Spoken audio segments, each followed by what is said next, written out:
Hi. So, I just wanted to pop on really quick and let you know that my schedule is changing a bit. I think. I don't know. So, for that reason, I'm going to close my books for personal readings for the time being. Obviously, the people who already have readings scheduled, nothing changes for you. We will do those readings on those dates and times, but I'm just not going to take any new bookings, at least for right now. So obviously, I will let you know if that changes. We're talking about May. Shouts out to you, May babies, Taurus and Gemini. I'm a cusper. My birthday is on the 20th. Oh my gosh. So, anyway, without further ado, let's get into the reading. We're going to be using the Angels and Ancestors Oracle deck. And then we're using this tarot deck. I need to find the name of it. It doesn't come with a book, which is really annoying to me, but I'll figure it out. I'll Google it because I have no clue. I got it a couple years ago. So without further ado, and obviously because of my schedule, the videos are going to come out probably a bit more sporadically. Just an FYI on that too, if you care. But yeah, let's get into it. Great. Let's see who's next.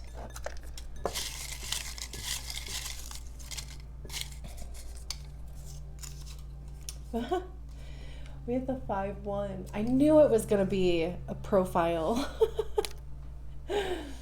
I knew it. Sorry, my dog was just making like weird noises. But anyway, shouts out to the 5-1s. I'm also a 5-1, so love it. I did find I'll put the person's @ on the screen. It's at blue.moon.readings. And it's just, I have, I'm on my like iPad.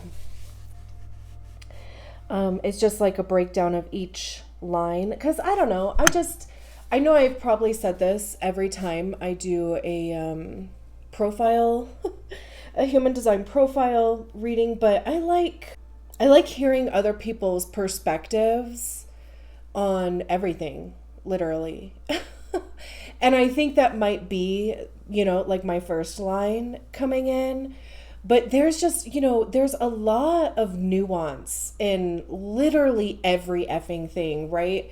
And especially human design. So I think we pick up and understand the nuance better when we hear other people's perspectives and like their understanding of the same subject. Of course, as long as it's coming from a place of integrity, right? So anyway, so for the line 5, the heretic or heretic, I say heretic because I just like the way that sounds better. But I don't know if there's a difference. It says, you have a strong and captivating presence to others. They may see in you who they wish to see and not who you are. Remember that you're being looked to for guidance, whether you like it or not. You have a great sense of internal strength and determination. People in your life may assume you have the answers. And then for the first line, the investigator, it says you are an eternal student. Your voracious thirst for knowledge and truth is unmatched. You're a creature who wants security and will go to great lengths to gather and share your findings. So, yeah. Does that sound like you?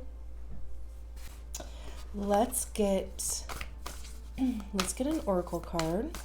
Anytime the 5th or the 5-1, or really I guess any 5th line reading comes up, I like really kind of hammer in the nail of the projection field.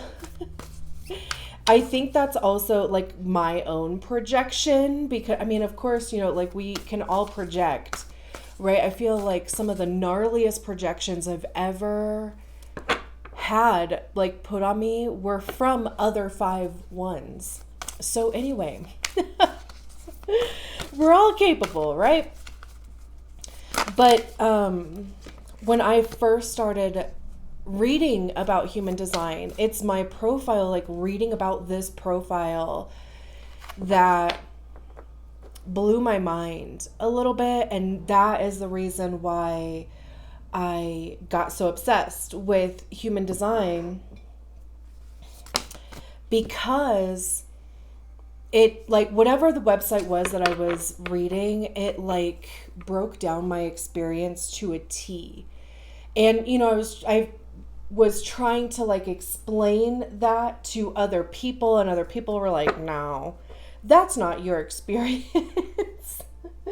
Don't you love that when you're sharing something like feelings or an experience that you did have, and people are like, that's not true. But anyway, so like to see it on, quote unquote paper, I was like, holy shit. I feel seen, like for the first time ever. And like fifth lines, we kind of, with that projection field, it is hard for other people to see us. And according to a lot of things in human design, nobody will truly see you, which kind of sucks, It like, it's like that gift and a curse thing, because it's like once you accept that, and there's even for me, like there was this like grieving period that I went through, and I still kind of do or have in the recent past, but it's like once you accept that, there is like this kind of thing about freedom, because it like you stop expecting that thing, or like whatever that piece of you to be filled, like you kind of stop expecting that, and then you learn that you can fulfill that yourself, and then the whole effing thing just kind of shifts. So anyway, yeah, we have Stargazer, set your sights higher. This is the first time in these readings that we're getting a person. I've been laughing in the other readings that were all like zodiac signs, but they were either a season or an animal. Like they all kind of looked the same. They had the same-ish type of background. And I was like, it's just so weird. Out of all of these cards, like those are the ones that come up. But this is the first time that we're seeing a person. And it's interesting. So there's all of these planetary, like astrology symbols on here. I wonder what's going on in your chart. Like your natal chart, of course. I mean, human design takes astrology into account also, because, as you can see on because I have my chart right here.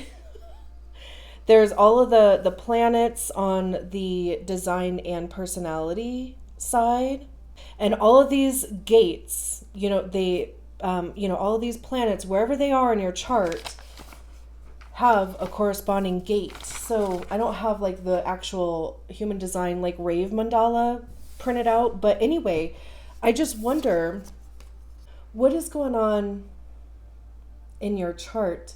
Like I think tomorrow there's an eclipse in Scorpio that might have some significance to you. I know Jupiter is moving signs in May.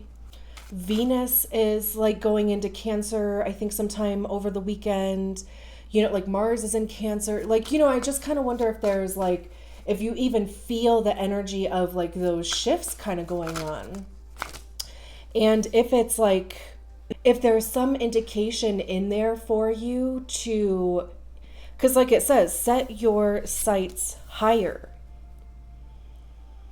Like there's no playing small here. We have the Four of Swords, the Father of Swords. This really kind of has like this feeling of, like maybe you've been kind of incubating for a while.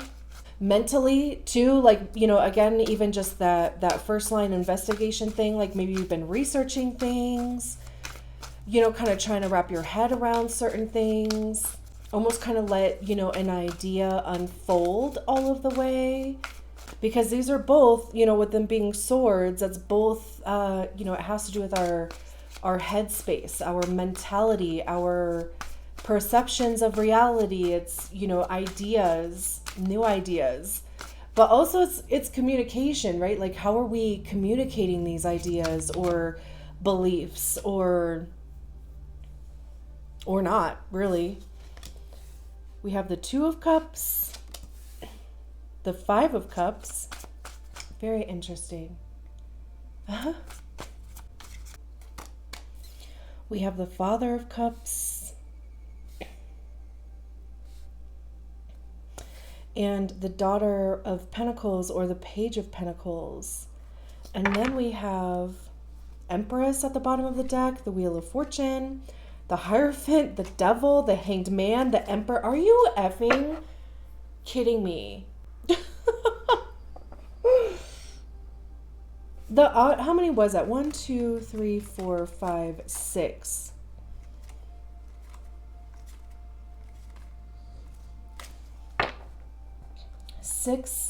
Six major arcana cards. You know, I wish there was like a way to like transfer feelings to people, because this feels incredible. Okay, let's just get into it. Hopefully I will do this justice. You know, like I try to get out of the way of the message, which is also the reason why I can barely remember what I said 5 seconds ago, because I kind of just like shut off my mind, because I don't want the readings to come from me, right? Like my intention before I start videos, like, you know, I set this intention for the message to come through me, not from me. So then it's like my brain is out of the way and I can't remember a thing. So I do hope, like I said, that I can do this message justice. And I'm kind of actually, I want to, this is why I keep the books close too, because every once in a while I get the feeling to read from the book. Here, you can look at this and I'll read this. Go beyond your limitations and believe that the impossible is possible. Do you ever remember wishing on a star when you were a child and in your innocence believing that your wish would come true? The Stargazer connects that energy of the cosmos and reminds you that you have the ability to draw in support from the universe. His cloak with its sparkles and light shows that you are closer to the energy of the universe than you think. You don't have to go out looking for it. It's already there. So look beyond where you are and create even bigger dreams, visions, and goals, because with the power and help of the cosmos, those wishes can come true. The extended message says you are on the verge of a miracle. All of your dreams and aspirations are within your grasp, and you are being guided to focus on your vision. The angels who are with you are encouraging you. There is nothing that you cannot have or achieve. There's an opportunity at this time to heal an old wound or pattern of lack and not feeling good enough. In the past, you've often found it impossible to recognize your worth and to believe that you are deserving of blessings. Angel and ancestor wisdom is reminding you that you are an incredible and infinite spark of the universe. And the universe is not only within you, it absolutely adores you. You are talented, filled with strength, and have the abilities you need to turn your wildest dreams into reality. And that is exactly why I keep the book close, because that's this message in a nutshell. So I'm glad, because here I was being worried that I was not going to be able to represent this reading in the way that I hope, and it literally was just kind of summarized there. So I can let that go. It's interesting because this pairing here feels exactly like healing. I mean, that's what the Four of Swords is all about anyway. Because it's obviously the card that comes after the Three of Swords. And the Three of Swords traditionally talks about disappointment, rejection. You know, it's usually depicted as a heart with three swords in it. So there's that heartbreak aspect, but with it being swords, and with swords having to do with our minds, it's how those experiences live in our minds. What stories do we attach to those experiences, which is exactly how our ego is created, right? Which is, you know, the stories that we attach to experiences, whether they are our own stories or a story that was imprinted basically onto us by somebody else. You know, you're too much, you're too loud, you're too quiet, you're too shy, you're too outgoing, you're, whatever the case may be. So when we get to the Four of Swords, it's recognizing that we just came from that place of the Three of Swords, and it's allowing ourselves time to unpack some of that. It's allowing ourselves time to, literally rest. Usually the Four of Swords is depicted as somebody laying down. We have these little chicks in here in this nest sleeping, but they're also protected, right? So it is still like a protected time. So, it's like honoring that need for rest and honoring that need to heal a part of that wound. And like the book was saying, the wound that says that you're not worthy or that you don't deserve, or, whatever the case may be, and wherever that came from.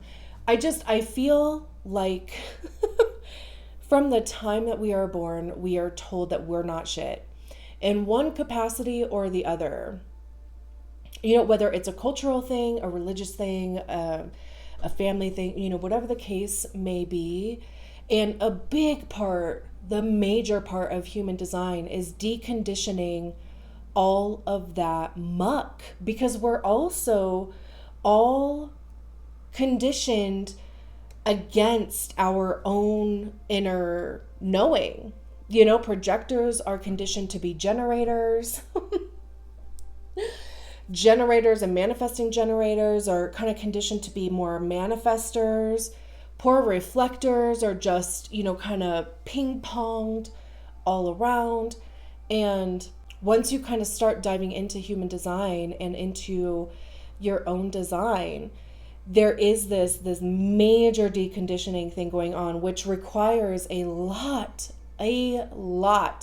more than you probably even think, rest. And it's paired with the Five of effing Cups, which is loss, maybe a little sprinkle of depression. Grieving is a big thing with the Five of Cups. So it's interesting too that we were talking at the beginning of this whole thing about grieving. I don't really think that like grieving ever necessarily stops for the most part. I think it just becomes recognizable, maybe. What's so interesting is that we have these two cups up here. So these three cups are overturned and, this liquid is spilling out. But this also, look at I hope you can even see this. Please tell me you can see this. This looks like space, right, in this liquid, which is the same background as the Stargazer card.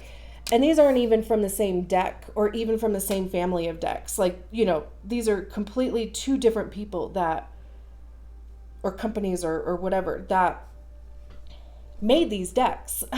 So it's just interesting, the relation. And in the book, it was talking very much about how you're a spark of the universe, and, like the universe is obsessed with you, and it's obsessed with all of us, right? I mean, like, we are all connected. We're all just energy being expressed in different ways or different forms, right? So these 3 cups kind of signify the things that just didn't work out. And it's also kind of interesting, we were talking about the 3 of Swords, which is mind, cups having to do with our emotional body. The 3 of Cups specifically talks about support from others, it's community, it's networking. So maybe there's even something in there that you are healing or just kind of working your way through. And especially I feel like with that 5th line, and especially a conscious 5th line, like being in community or networks or peer groups or, like whatever. And then eventually that projection happening and kind of being burned at the stake is what they call it. I mean, that's definitely how it feels, but it's like you kind of become like paranoid or like sketchy towards like groups of people. And that could be, and I'm only bringing that up because we're talking about the 3 of Cups, because these 3 cups are overturned, and they generally are.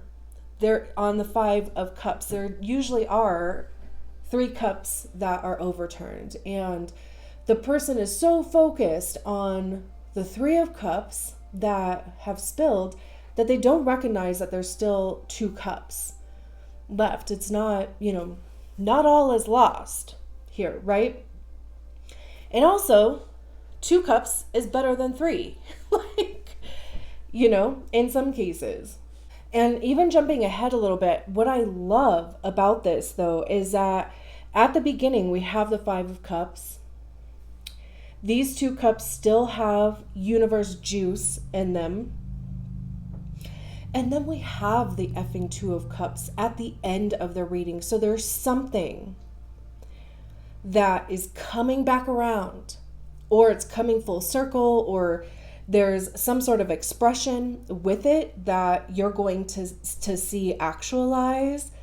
And I mean, we'll get there. Like I said, I know it was kind of jumping ahead a little bit, but it's like these 2 cups never went anywhere, while you were grieving or focusing on the things that didn't work out.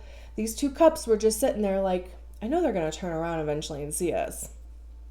Like, what's that audio from, I think is it Medea?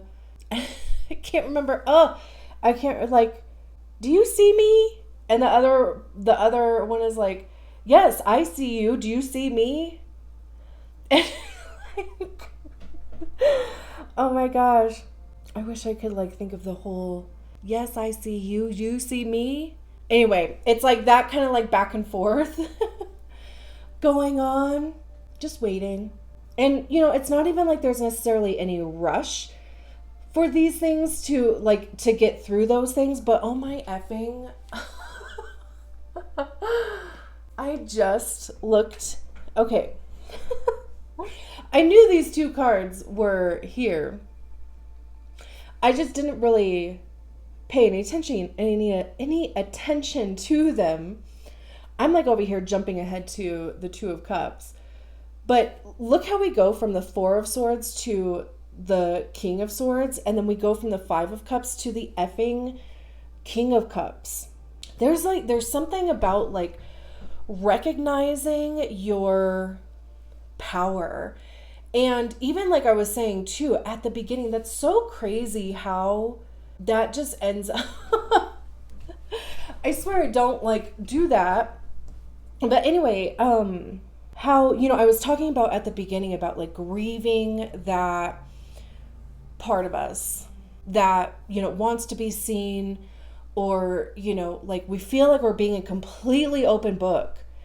And then when somebody like totally mischaracterizes us, we're like devastated. But, you know, like once there's kind of this like radical acceptance about just not the potential to not ever truly be seen, and recognizing that, you know, I mean, we can fulfill that within ourselves. Like we can know ourselves. I've always said with a fifth line that there's this incredible gift with the fifth line to know yourself so effing deeply and so completely that literally nobody else could tell you who you are. Like you wouldn't believe them because you would be like, that's not true. I know. I'm me and I know exactly who I am, and anything that you are saying is a projection of literally who you are, not, you know, who I am. And my point in saying all that is, you know, the kings are the highest expression of the suit, right? They've worked their way all the way from the ace to the 10. They've worked their way from the pages all the way up to the kings. They've tried it all. They've, you know, succeeded. They've failed. They've kept going nonetheless. And so there's this kind of skill or like mastery that comes with being at the level of a king, and also how they are leaders, right? Because I mean, they're generally overseeing a kingdom and people look to them for guidance or as an example of, you know, what to do or what not to do and making decisions, right? And with the King of Swords, again, swords, you know, our minds, it's logic, it's truth, because that's also what swords talk about. It's divine truth, logical, objective truth. It's almost like this, it's like taking control of the narrative, you know, because sure, like there were projections that were created or whatever, like around you, and like I said, with swords having to do with our ego and all that stuff that I was saying before. But it's like there's this opportunity here to really take control of that narrative. Like you get to be the one to decide what that narrative is and what do you believe and what don't you believe. How do you communicate those things, you know? And of course, sharing that knowledge, right? Like, or not, honestly. The other thing that comes with that fifth line is recognizing, like, if something is correct for you to like enter into and give guidance on, that's where your strategy and authority comes from. Also, part of that art is to recognize when to step out. I have fulfilled my part of this, and I'm out of here. Nothing says you have to be part of something from beginning to end, you know, like, again, that's just, there's kind of an art with that. And I feel like, you know, getting to the King of Swords, there would be an understanding and like recognition with that. And then we have the King of Cups. Cups having to do with our emotional body, heart center, love, right? It's like, what is our relationship to love? Not specifically romantic love, because that's an expression of the love that we have for ourselves, right? Which is kind of like really the reason why I don't specifically do love or like relationship type readings, because my readings would be coming from the perspective of, let's talk about you and your relationship to yourself, you know, and get that in line, get that in order before we start talking about somebody else coming in, because it's just going to be an expression of that within ourselves. So, you know, what is your relationship, your understanding, your everything with love? You know, like, how do you love yourself? How do you show love to yourself? because it all starts within. And again, with the King of Cups being the highest expression of a suit, right? So there's this emotional maturity thing going on here.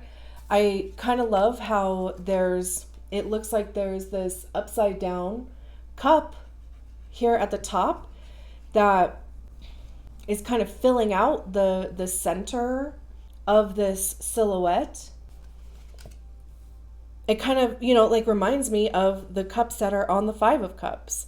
So it's like this message about how, even these Three of Cups, whatever the turned over, spilled out Three of Cups is for you, how much that still it affects you, and it impacts how you, like perceive yourself, how you perceive others, right? Like, again, how you connect with yourself and how you connect with others.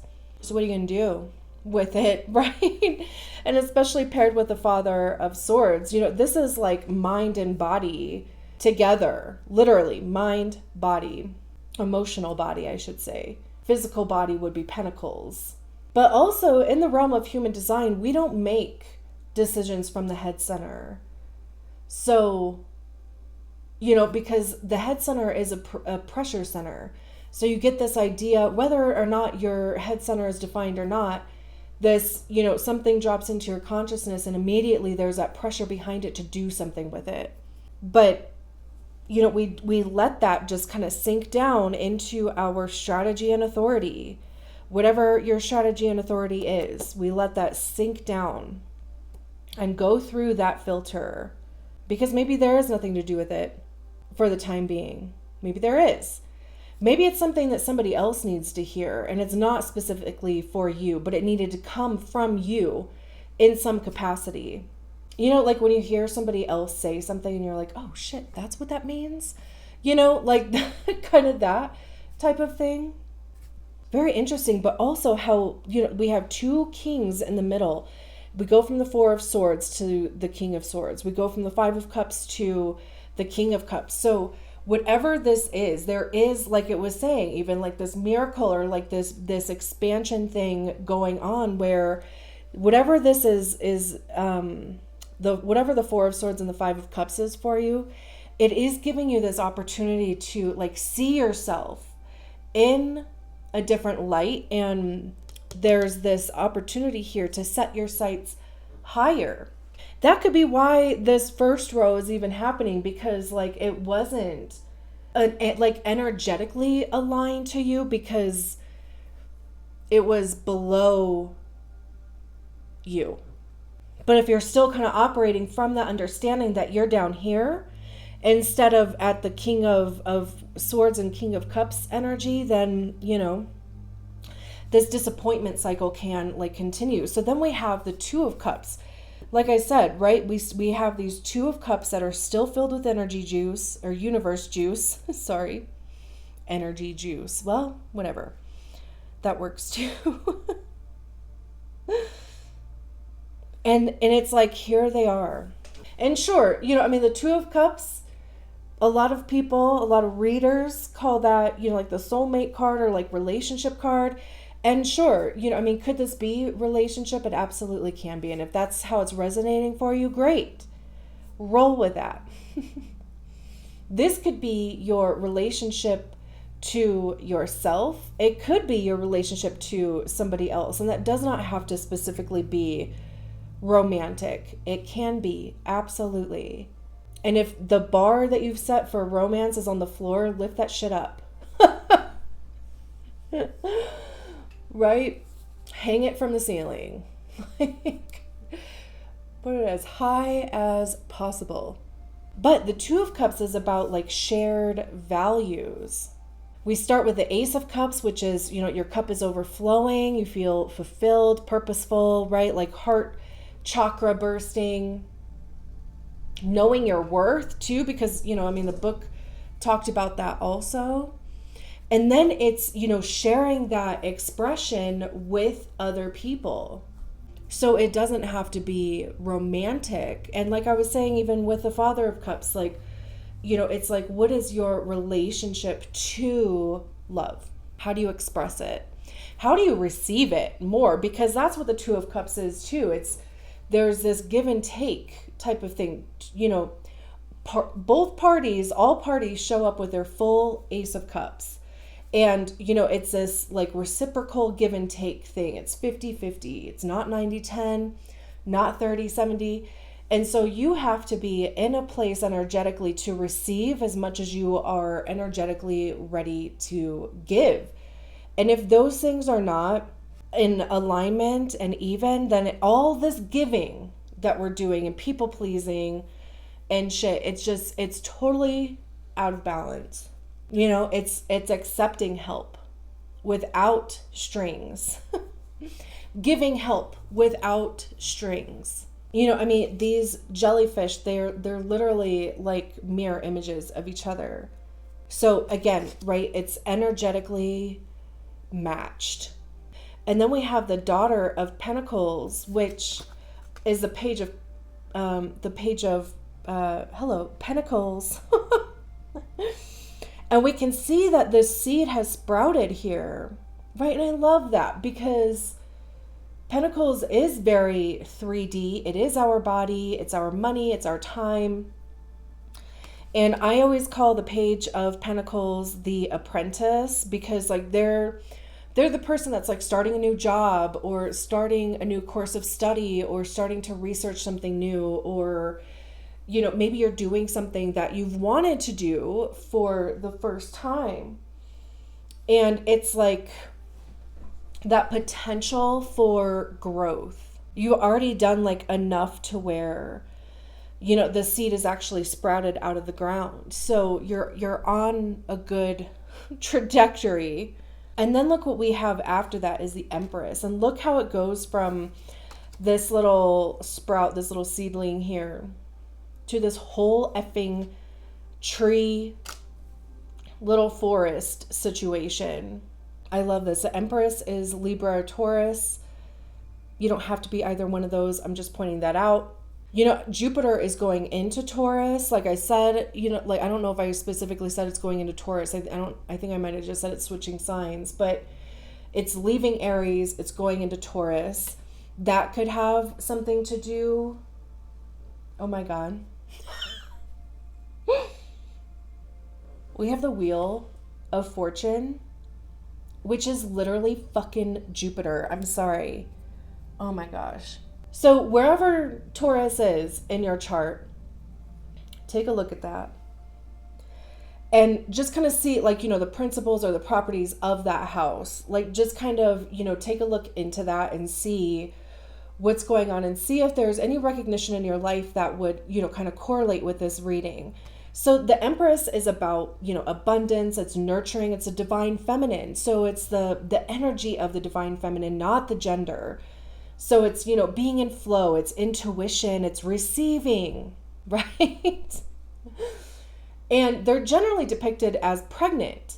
But in tarot, that pregnancy talks about reproducing opportunities or reproducing abundance.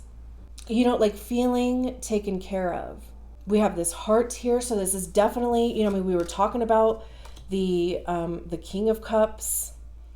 Definitely something that just, it's so like ingrained in you. It's just going to make your heart feel full, even with the Two of Cups out here. Like definitely something connected to the heart center. And then, like I said, we have the Wheel of Fortune, which is Jupiter.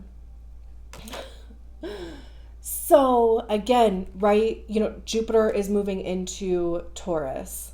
But the Wheel of Fortune talks about your luck changing. I don't care where the Wheel of Fortune comes up. It's always a good thing for me. Like you're going to, there's a potential to notice things shifting in a good way. And then we have the effing card of Taurus here. What in the world? Literally, look at where Taurus is for you in your chart. The Hierophant is about higher learning.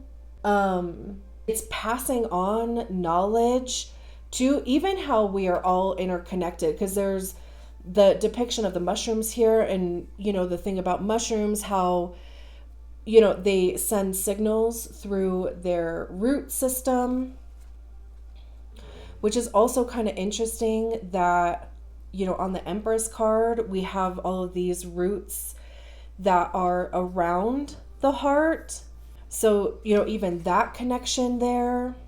The Hierophant also talks about traditional kind of institutions. It could be, marriage, traditional teachings in some capacity. I mean, astrology could be in there. Human design could even be in there for me. We have the Devil, which is Capricorn. And the Devil is about like illusions, obsessions, it's kind of those things that control us. This has this feeling of like going down a rabbit hole. Like, I'm not even getting a bad feeling with the Devil coming out here. It might just even be like this indication of, like, don't get lost in the sauce. Don't get drunk off that universe juice. And make a fool out of yourself, basically, kind of thing, right? And like, destroy your reputation or, something along those lines. And we have the Hanged Man, which I believe is water. And even, this depiction again of the universe juice. But in this depiction of a cocoon, so, there's this transformation thing that's happening where, like turning to goo and then, metamorphizing into a beautiful butterfly. And even with this Devil card being between the Hierophant and the Hanged Man, there could be some discovery that you make with something that you did believe in or were taught in some capacity that you realize was, either holding you back or making you stay small or controlling you in some aspect, because the Hanged Man, the purpose of it is to see something from a different perspective. And there's also an energy of enlightenment that comes with it too, because it's like, once you have the ability to see things from a different perspective, it just raises your consciousness. So that could be what's happening with the Hanged Man. Then we have the Emperor. So again, what I think is so oh my gosh. I don't usually drop this many F-bombs in a reading. But look how, okay, so the King of Cups, heart center, right? Even though the Empress is not a water card, it still has that depiction of the heart. The Emperor is specifically tied to Aries, so it's Mars, it's fire, but it has this tree coming out of the brain, and we have the Father of Swords here, which is all about our minds. Holy crap. There's like a discipline that comes with the Emperor. It's the divine masculine, so again, the energy, not the gender.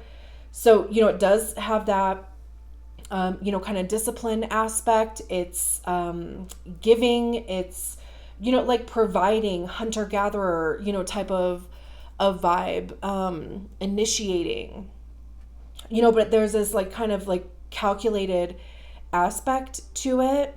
And confidence, like knowing your worth, literally in your mind, knowing your worth. I mean,